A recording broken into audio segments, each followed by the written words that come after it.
Seat அறக்கட்டளை சித்த மருத்துவமனை ஒவ்வொரு மாதமும் 3வது சனிக்கிழமை அன்று இலவச சித்த மருத்துவ முகாமை 2017 ஆண்டு ஜூன் மாதம் முதல் நடத்தி வருகின்றது.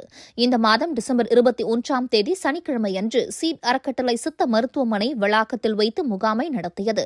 முகாமிற்கு சீட் அறக்கட்டளை அறங்காவலர் மரு ஜி ராஜசங்கர் தலைமை தாங்கினார். சீட் அறக்கட்டளை தலைமை அறங்காவலர் மரு எஸ்.ஏ. பொன்னம்பலம் அவர்கள் முகாமை துவக்கி வைத்தார். பாளையங்கோட்டை சித்த மருத்துவக் கல்லூரியின் 1987வது பேட்ச் மருத்துவர்கள் யாவரும் ஒருங்கிணைந்து இயக்கி வருவது சீட் அறக்கட்டளை சித்த மருத்துவமனை இது என்பது குறிப்பிடத்தக்கது. தமிழக அரசின் மாநில திட்டக்குழுவின் உறுப்பினர் மரு கு. சிவராமன் அவர்களை தலைமை ஆலோசகராக கொண்டு 2015ஆம் ஆண்டு முதல் இந்த சீட் அறக்கட்டளை இயங்கி வருகின்றது. முகாமில் கலந்து கொண்ட அனைவருக்கும் ரத்தத்தில் சர்க்கரை, யூரிக் ஆசிட் மற்றும் இரத்த கொதிப்பு பரிசோதனை பார்க்கப்பட்டது. அனைவருக்கும் நிலவேம்பு குடிநீர் வழங்கப்பட்டது.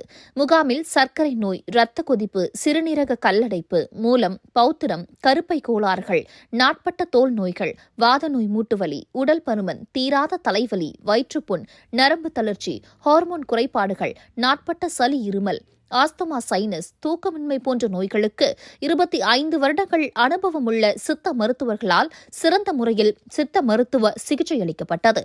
முகாமில் மாத்திரைகள், டானிக்குகள், தைலங்கள், கஷாயங்கள் இலவசமாக வழங்கப்பட்டன. முகாமில் 100க்கும் மேற்பட்டோர் கலந்து கொண்டு பயன்பெற்றனர். முகாமில் கலந்து கொண்டவர்களுக்கு பூதகரப்பான், பலா மரக்கன்றுகள் இலவசமாக வழங்கப்பட்டது. முகாமில் கலந்து கொண்டவர்களில் தேவைப்பட்டோருக்கு இசிஜி பரிசோதனை அருணா கார்டியாக் கேர் மருத்துவமனை உதவியுடன் செய்யப்பட்டது.